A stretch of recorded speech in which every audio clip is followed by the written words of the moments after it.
Bonjour à vous. Aujourd'hui, je vais vous partager 7 astuces simples, efficaces et pas chères pour économiser l'énergie tout en restant bien au chaud cet hiver.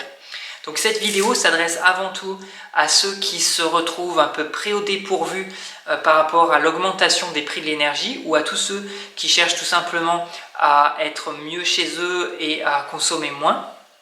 Et bien sûr, dans le long terme, tout ce que je vais expliquer là, ça ne remplace pas une rénovation énergétique sérieuse et globale, mais au moins ça pourra améliorer votre confort pour cet hiver.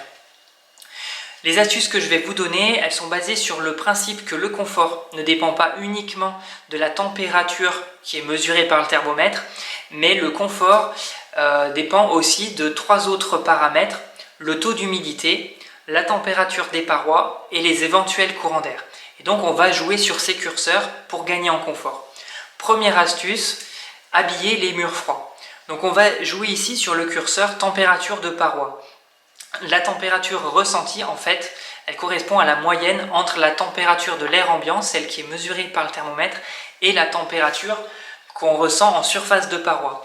Donc par exemple, si c'est l'hiver qui fait très froid dehors, je chauffe, admettons, à 19 degrés mon air intérieur, et là, sur ma paroi, quand je mets la main, je sens que c'est froid, admettons qu'on a 15 degrés en surface de paroi, je vais avoir comme température ressentie la moyenne entre 15 et 19, donc 17 degrés. À cette température, je vais avoir froid, du coup je vais avoir tendance à augmenter le chauffage. Donc on comprend bien que si on résout ce problème de paroi froide, en fait, ça nous permettra de chauffer moins tout en gagnant en confort. Alors, ce problème de paroi froide, vous chercherez à le résoudre principalement dans les endroits où vous passez le plus de temps.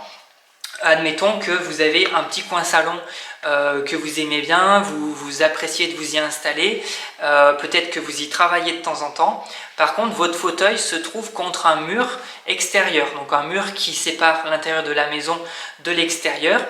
Et ce mur, il se trouve que quand on met la main, c'est froid, peut-être parce que c'est un mur qui n'est pas isolé ou alors qu'il est peu isolé. Mais du coup, vous aurez de l'inconfort par rapport à ça. Alors que faire? Il faut habiller le mur avec des matériaux adaptés. Donc en l'occurrence, c'est des matériaux qui ne seront pas sujets à cet effet de paroi froide. Donc c'est des matériaux qui sont plutôt légers comme le bois. Donc vous allez pouvoir par exemple mettre un bardage bois, un lambris côté intérieur en guise d'habillage, et ça va couper cet effet de paroi froide. Autre alternative, un peu dans le même genre, c'est de mettre des panneaux de liège. Donc le liège, ça fera le même effet que le bois, de couper l'effet de paroi froide, mais en plus, comme c'est un isolant, ça vous permettra de gagner un peu en isolation. Sinon, dans le genre hyper simple et efficace, il y a la technique de ma soeur et mon beau-frère. Alors c'est vrai de vrai, ils ont fait ça chez eux, et j'ai trouvé que c'était pas bête. En fait, ils ont déplacé leurs meubles.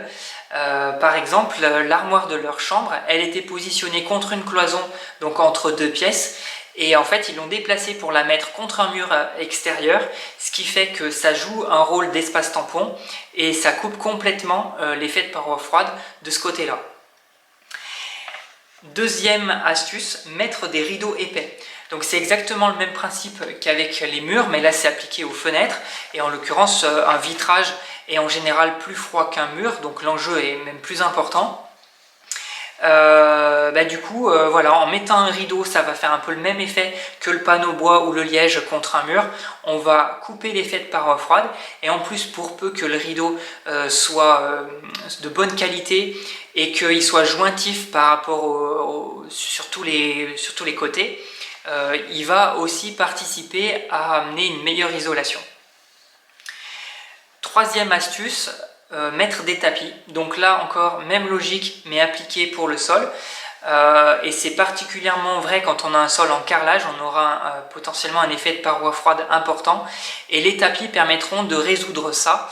Donc notamment dans les endroits où vous restez assis, comme à votre bureau ou dans votre salon, ça peut apporter un vrai plus. Et sinon, si vous êtes motivé pour faire un peu de travaux, vous pouvez aussi opter pour l'installation d'un parquet en bois qui lui aussi, au même titre que sur le mur, comme c'est du bois, on va limiter cet effet de paroi froide. Quatrième astuce, bien ventiler. Donc là, ça peut paraître contre-intuitif, mais en fait, le fait de bien ventiler, ça permettra de moins chauffer. Pourquoi? Parce que naturellement, l'air, le fait de vivre dans un espace, l'air va se charger en humidité au fil des heures, et donc il va falloir renouveler l'air pour chasser ce trop d'humidité qui est source d'inconfort. Et quand il y a trop d'humidité, c'est la même chose qu'avec une paroi froide, on va avoir tendance à augmenter le chauffage. Donc si on ventile bien, au contraire, on pourra chauffer moins. Donc si vous avez une ventilation, surtout ne bouchez pas les entrées d'air qui sont en dessus des menuiseries. Et d'ailleurs, vérifiez bien que vous avez ces entrées d'air. Donc la logique, en tout cas avec une ventilation simple flux, c'est d'avoir des entrées d'air au-dessus des menuiseries dans les pièces à vivre, donc séjour et chambre. Et par contre, dans les pièces humides, cuisine, salle d'eau et WC, et bien là, il faut avoir des bouches d'extraction. Et si par contre vous n'avez pas de ventilation, je vous conseille vivement d'en installer une pour le confort, mais aussi pour votre santé dans le long terme. Et en attendant de l'avoir, vous pouvez ventiler en ouvrant les fenêtres d'une extrémité à l'autre de la maison, 5 minutes de temps en temps dans la journée. Ça permettra ce renouvellement d'air et du coup d'enlever l'humidité.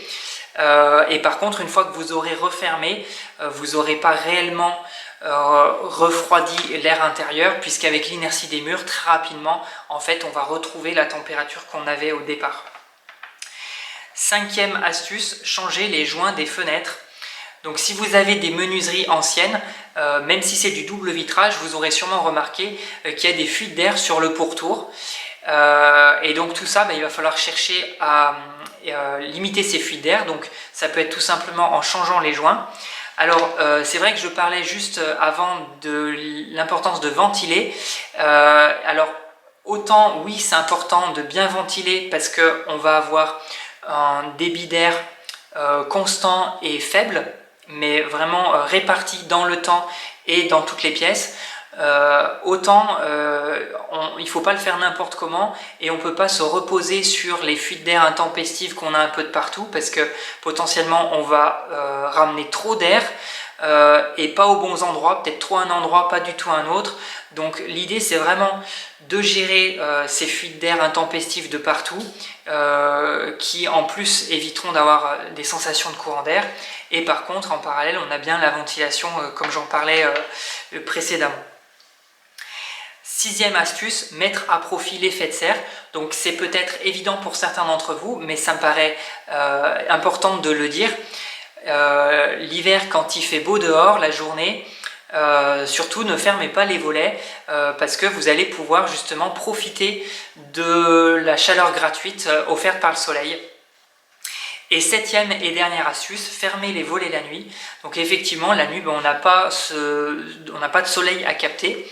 Par contre, il fait plus froid dehors. Donc on va fermer les volets et comme ça, on va créer un mini espace tampon devant la fenêtre qui va renforcer un peu l'isolation et permettre de limiter les déperditions. Voilà pour aujourd'hui. Je vous souhaite une très bonne journée et je vous dis à bientôt. Ciao!